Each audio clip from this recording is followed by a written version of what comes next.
Hello everybody and welcome back to the Enterprise Dish, and I'll be completely candid, I made an honest mistake in the show notes. For some reason I thought Mr. Dux was in Paris, and yet here he is you're in Barcelona, aren't you?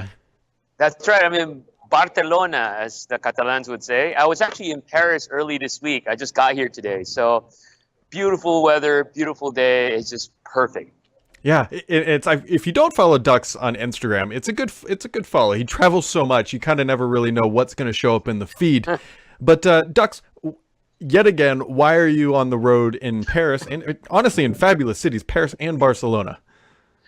Well, I know you see somebody has to do it, but boy, we had a great meeting in Paris. Met with a ton of customers, talking about teams, how to ensure operational governance with their deployment with teams. Work with my good friend from Microsoft in Paris, Laurent Camus, and he showed all the new features in Teams, like custom backgrounds, private channels in Teams, and we had a good group of about 30 people from different customers, so it was really good. And then met with a couple other customers in Paris, and then now I'm here in Barcelona for a couple meetings, but other than that, I'm very grateful. Yeah, well, I mean, it's not like, and if there's anybody listening from North Dakota, I've been through there. It's a fine state, but it's not like you're flying to North Dakota every week, right? You're flying to very honestly nice places. It's envious. But what's interesting is the rate of adoption of Microsoft Teams globally is amazing. So I was speaking with my colleagues in France, for example, like everybody's jumping on Teams. The same here in Spain, because of the cloud, everybody's Office 365. Everybody wants to use Teams, so they need guidance, they need help, hence I'm here. Yeah, I mean, Microsoft repeatedly says multiple times that this has been their fastest growing application in their history, and so there's no signs of showing down. And one thing they announced at Build, Mr. Dux, which probably impacts you, and honestly, it would not have surprised me if you noticed this or knew about this ahead of time, because if people don't know, Dux works very closely with the MVP program. Aren't you a regional director? Is that what the title is? That's right. I'm also a regional director. Yeah, so Dux knows this stuff. But I was in a meeting with some people at Microsoft, and they said, hey, we're going to turn on app monetization inside of Teams. Now, they didn't say all the details, but they said, hey, we're going to talk about this stuff at Inspire, which for people who don't know is a conference that is held in July that I'm no longer allowed to go to, not personally, but they don't invite the press to that stuff anymore. And this is a big deal for companies like yourself and any other ISV out there, because what this allows people to do is to sell, well, essentially their customizations of Teams, their applications inside of Teams. And this is, I believe, Microsoft's next major opportunity for its ecosystem partners. I'm actually very excited and hopeful. However, this is nothing new. I don't know if you remember this, way back when Office 365 first came out, there was Office 365 Store. And at some point, there was the ability to monetize it, and it didn't really take off. And then at the same time, when they launched AppSource, now given AppSource has bigger applications on it, there's also a way to monetize it. And we looked into it. In fact, we were at the early stage of enabling monetization with some of our products in AppSource. And at least for us, for our business, we still get sales through direct to customers or through partners. Now, I'm keen to see what the Teams monetization model would be. Definitely something to look forward to, but certainly it's nothing new for Microsoft. Oh, absolutely. And so the few details that I do know, they did say that what they're going to do is they will obviously sell it and they're going to take a cut of it, but they told me that cut or percentage that they're going to take, they're going to use to then incentivize their ISV partners to go around and sell these custom solutions. So I don't know how Microsoft, if they're actually like putting money on the bottom line or if it's just a reinvestment activity for the platform. But they said what they're hoping to see with this type of a model is more really tailored, specific instances of Teams, of people building it out. Say, hey, Teams iteration for law firms, Teams for hospitals, Teams for education, and that type of those models. That's what they envision. And I think this time, hopefully I'm not wrong, but I think it will definitely work, because now if you look at Teams, it's essentially a business platform. Certainly a lot of people use it for collaboration, for communication, and now I see companies extending it with bots and tabs, and you see the third-party companies also coming in and integrating their solution. So I think having these point solution in Teams I think would work really well. So it's going to be like its own app ecosystem, and being able to tailor make your team's environment for a specific business purpose. Yeah, it's going to be, I think the natural evolution of Teams, right? They've got a really good product with a lot of momentum behind it. And now they're trying to make sure that that momentum doesn't slow down and that it kind of channels out. This is the terminology they use, channels out into the right smaller segments, and you let the ISVs kind of run that program. And so it's, again, I know we say this a lot, it's just kind of interesting to watch where Teams is headed. Absolutely. It's exciting times. Every day you wake up, something new about Teams. Yeah, and the other thing too, and this just popped across my Twitter feed earlier this morning, private messages are soon going to have read receipts. That feature is now in development, so if that's what's been holding you back, it's going to be here soon. I don't know about read receipts. I know, I have very mixed opinions about them, but...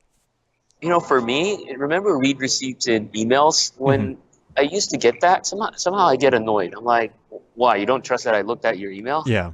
or your message? So anyway, no, it's good. I guess it works for some people. I think I'm personally against them just because I'm the same way. It's like, sometimes I'll read a message and it's like, I'm not going to be able to respond to this for hours and I don't want that to come across. But I guess you could also see in some maybe compliance scenarios, or if you know that people need, right? It's almost kind of like first class mail when you have to deliver something legally. Like you use that to make sure you get that notification that, hey, this actually was delivered. So anyways, it's coming. I'm hoping that Microsoft gives the option to turn it off. I assume that they will. And yeah. Fantastic. Yeah. Other things that Microsoft announced since we have talked last, and this actually wasn't all that long ago.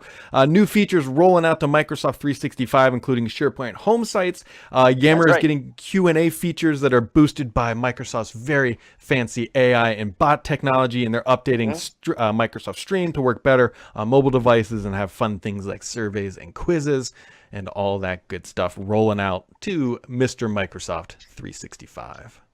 So all that was announced last week at a SharePoint conference in Las Vegas. I had the great opportunity to go out there, see all the announcements that they did. And boy, home sites is actually really good. I think this was a long time coming. Finally, you can easily develop a nice looking landing page in your SharePoint Online environment.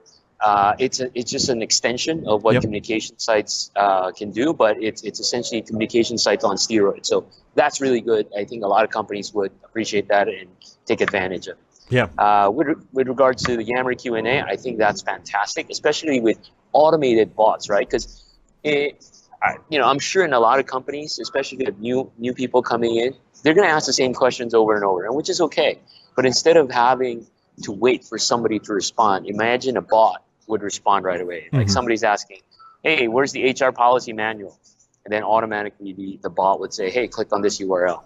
So that's something really good. Again, for a lot of the repetitive and things that could be easily pointed to, the bot can take care of it. And then lastly, Stream. I think that's in conjunction with Yammer as well, where in Yammer now you can do live events directly. Obviously, that's powered through Stream. And then Stream, you could, on the mobile device, you can live broadcast.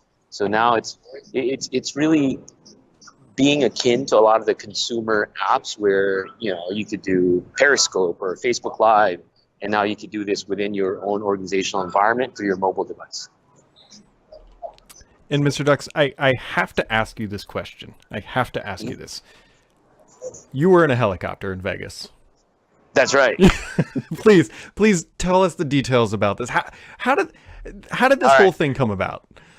So you're going to put the link on the show notes, right? So people can see it. Okay. So so I do all these interviews. It's called Ducks Quacks. Essentially, I interview folks in the industry, and I've interviewed Jeff Teeper a lot in the past 10 years. In case you don't know who Jeff Teeper is the father of SharePoint. He essentially invented SharePoint, and created SharePoint, I should say.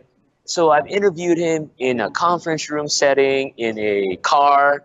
We were in a bar one time. So I hit him up. I'm like, Jeff, we've done interviews all over. How about we do it on a chopper? He's like, okay. So we did it. It's like, I saw this. You even kind of told me that you're going to do it. I'm like, okay, whatever. And then you actually see you guys just whizzing around in a chopper doing it. I mean, it was amazing. Like, it's one of those things you just don't even think about, but it really kind of changes up the medium, quite literally, of just doing an interview. Yeah, and why not, right? Yeah. Like I always tell my team, as long as resources allow for it and nobody gets arrested, let's do it. I think the second part being very key. We're going to be doing an enterprise dish. We don't want ducks behind the bars, but that was No. yeah, it was great. And I live by what Donna Sarkar would always say: stay out of jail. It's not a bad philosophy in life. It really, really isn't. It really isn't. And speaking of staying out of jail, we're all headed to Washington, D.C. here in about a little over 2 weeks, which first off, whenever you hang out with ducks, it's always a good time. But when you bring ducks, Brad, Paul, Mary Jo, and put us all in one location, things happen. And hopefully they don't involve bars. Shift, and then shift happens. Yes, at Shift Happens. And that link will obviously be down below. And Jeff is going to be there as well, correct? Absolutely. So we've got Jeff Teeper coming and join us. We've got Tony Towns-Whitley. She is the head of the U.S. regulated industry business, and it's going to be amazing because we'll have a fireside chat with her around what digital leadership means for organization today. We've got Ray Wang from Constellation Research. He's an amazing industry analyst, and he'll talk about how AI would affect modern workplace. And then we've got Cheryl McKinnon from Forrester, and she'll talk about the changing landscape of information management, in the day and age of the cloud. And then we've got Mr. Stephen Murphy coming and joining us. He's a former DA agent. And that one's going to be the moneymaker. That is. Yeah. Don't get me wrong. The other stuff is really cool, but that is the one I'm like, yeah, that's the one I got to make sure we see. So in case you don't know him, he's the person responsible for capturing Pablo Escobar.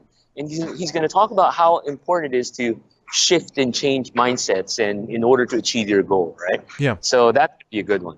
Yeah, and it's one of those things too that's going to be applicable to, obviously the story is going to be fascinating and all that good stuff, but that idea of shifting your mindset has profound impact on how you just operate business. I mean, if you would have gone back 5-6 years ago and said, hey, we're going to be using this thing called Teams inside of Microsoft, and it's going to put all this collaboration in a new app that's not email, everybody would be like, yeah, whatever, we have these things. And then it actually happens, and then you kind of shift how you work, and then 500,000 organizations later, right. Most of the Fortune 500 are now running this app. I'm sure at one point in time, everybody thought fax machines. That was it. Yeah. We don't need anything else but fax machines, right? But look at how fast things evolve. And Teams may be great today, 10 years from now, maybe something else. Mm-hmm. So it serves as a good lesson for all of us that, look, change is continuous and it's okay, right? Yeah. As long as it benefits your organization, improves your business, go for it. Yeah. And as you were saying that, the thing that popped into my head is the thing that's really powerful about Teams for Microsoft is it makes collaboration for Microsoft no longer Windows centric, which is a major shift for Microsoft because everything used to be, it's got to run on Windows, it's got to be this. And now Teams is sort of its own portable little collaboration hub that can go anywhere. And for Microsoft, that's a very big deal for the future of its productivity suite. 100%. And I think a lot of people unfairly compare it, and rightfully so, right? They would compare it with things like Slack, but I'm sure you use it. Yeah. It's really more than Slack because, it integrates all the other pieces of Microsoft and also other non-Microsoft technologies. And boy, I got to tell you, it's just changed how we work with my team and how I collaborate with other parts of my organization. So I'm sure it's going to benefit everybody once they start truly using it and getting into it. For sure. And it's, I don't know, it's just going to continue to evolve, and just kind of watching that roadmap materialize is, it's interesting, right? This is the fun part of watching Microsoft when they have something that's doing really well and you're trying to figure out where it's going and figure out how they're going to make it even better next. That's the fun part of my job, is trying to figure that roadmap out. So that's right. Mr. Ducks, as we wrap up the back of the book here, you got any last minute advice, any hot tips for visiting Paris or Barcelona? What's on your mind? Oh boy, I got tons of tips. But look, if you're, especially this summer, you're going to go to Paris or come to Barcelona, food is just amazing. Make the most out of all the local food and cuisine. And one food tip I would want to share, especially in Barcelona, is they have this thing called paella negra. It's essentially paella cooked in black squid ink. So yummy. And I'm sure we can get that elsewhere, but Yeah. obviously the most authentic place I can get it is here. Yeah, the local cuisine is always you always have to try it because it's not going to get any better than being right there. That's right.